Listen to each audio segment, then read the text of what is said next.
office. You have to moving back and forth through the revolving door. And in a way, our government is invisible a lot of the time, and its policies are carried out by our corporations on one level or another. And then again, the policies of the government are basically forged by the corporatocracy and then presented to the government. They become government policy. So it's an incredibly cozy relationship. This isn't a conspiracy theory type of thing. These people don't have to get together and plot to do things. They all basically work under one primary assumption, and that is that they must maximize profits regardless of the social and environmental costs.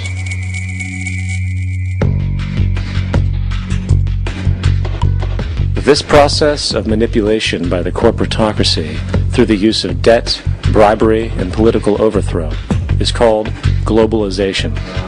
Just as the Federal Reserve keeps the American public in a position of indentured servitude through perpetual debt, inflation, and interest, the World Bank and IMF serve this role on a global scale. The basic scam is simple. Put a country in debt either by its own indiscretion or through corrupting the leader of that country, then impose conditionalities or structural adjustment policies, often consisting of the following. Currency devaluation. When the value of a currency drops, so does everything valued in it. This makes indigenous resources available to predator countries at a fraction of their worth. Large funding cuts for social programs. These usually include education and healthcare, compromising the well-being and integrity of the society, leaving the public vulnerable to exploitation. Privatization of state-owned enterprises. This means that socially important systems can be purchased and regulated by foreign corporations for profit. For example, in 1999, the World Bank insisted that the Bolivian government sell the public water system of its third largest city to a subsidy of the U.S. corporation Bechtel. As soon as this occurred, water bills for the already impoverished local residents skyrocketed. It wasn't until after a full-blown revolt by the people that the Bechtel contract was nullified. Then there is trade liberalization, or the opening up of the economy through removing any restrictions on foreign trade. This allows for a number of abusive economic manifestations, such as transnational corporations bringing in their own mass-produced products, undercutting the indigenous production and ruining local economies. An example is Jamaica, which, after accepting loans and conditionalities from the World Bank, lost its largest cash crop markets due to competition with Western imports. Today, countless farmers are out of work, for they are unable to compete with the large corporations. Another variation is the creation of numerous seemingly unnoticed, unregulated, inhumane sweatshop factories, which take advantage of the imposed economic hardship. Additionally, due to production deregulation, environmental destruction is perpetual, as a country's resources are often exploited by the indifferent corporations while outputting large amounts of deliberate pollution. The largest environmental lawsuit in the history of the world today is being brought on behalf of 30,000 Ecuadorian Amazonian people against Texaco, which is now owned by Chevron. So today it's against Chevron, but for activities conducted by Texaco. Estimated to be more than 18 times what the Exxon Valdez dumped into the coast of Alaska. In the case of Ecuador, it wasn't an accident. The oil companies did it intentionally. They knew they were doing it to save money out there rather than arranging for proper disposal.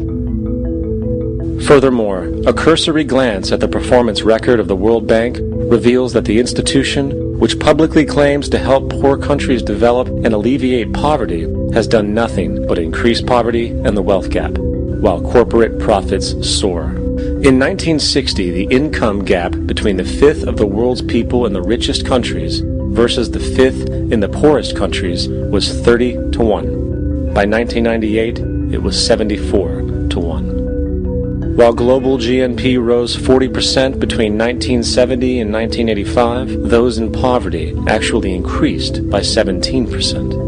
While from 1985 to 2000, those living on less than $1 a day increased by 18%.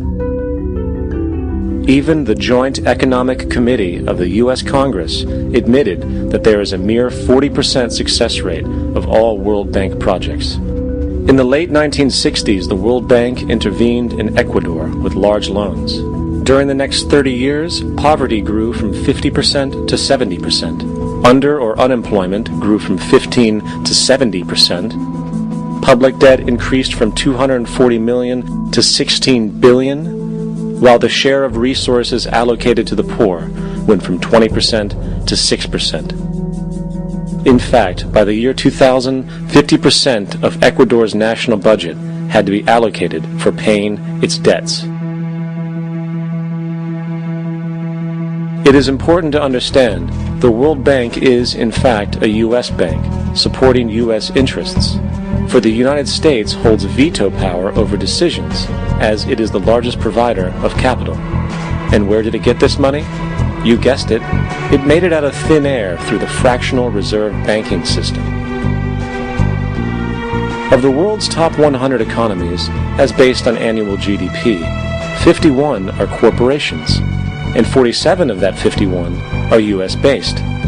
Walmart, General Motors, and Exxon are more economically powerful than Saudi Arabia, Poland, Norway, South Africa, Finland, Indonesia, and many others. And, as protective trade barriers are broken down, currencies tossed together and manipulated in floating markets, and state economies overturned in favor of open competition and global capitalism, the empire expands. You get up on your little 21-inch screen and howl about America and democracy. There is no America. There is no democracy. There is only IBM and ITT and AT&T and DuPont, Dow, Union Carbide, and Exxon. Those are the nations of the world today. What do you think the Russians talk about in their councils of state? Karl Marx? They get out their linear programming charts, statistical decision theories, minimax solutions, and compute the price-cost probabilities of their transactions and investments, just like we do. We no longer live in a world of nations and ideologies, Mr. Beale. The world is a college of corporations, inexorably determined by the immutable bylaws of business. The world is a business, Mr. Beale.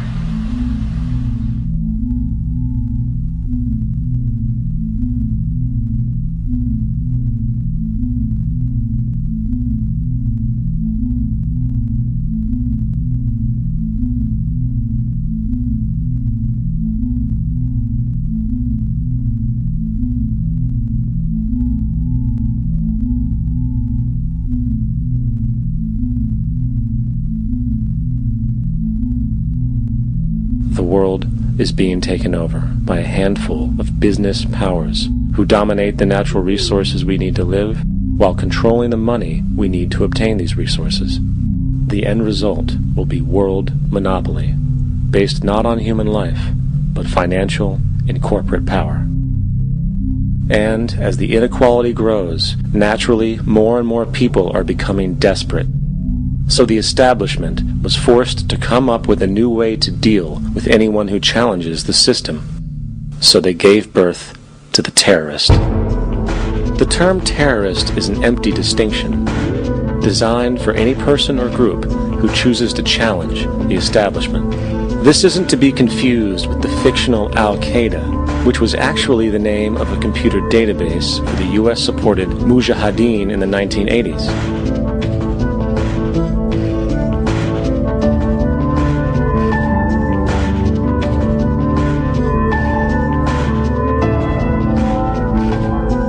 In 2007, the Department of Defense received $161.8 billion for the so-called global war on terrorism.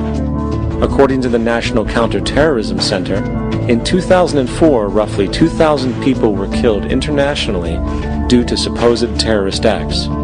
Of that number, 70 were American. Using this number as a general average, which is extremely generous, It is interesting to note that twice as many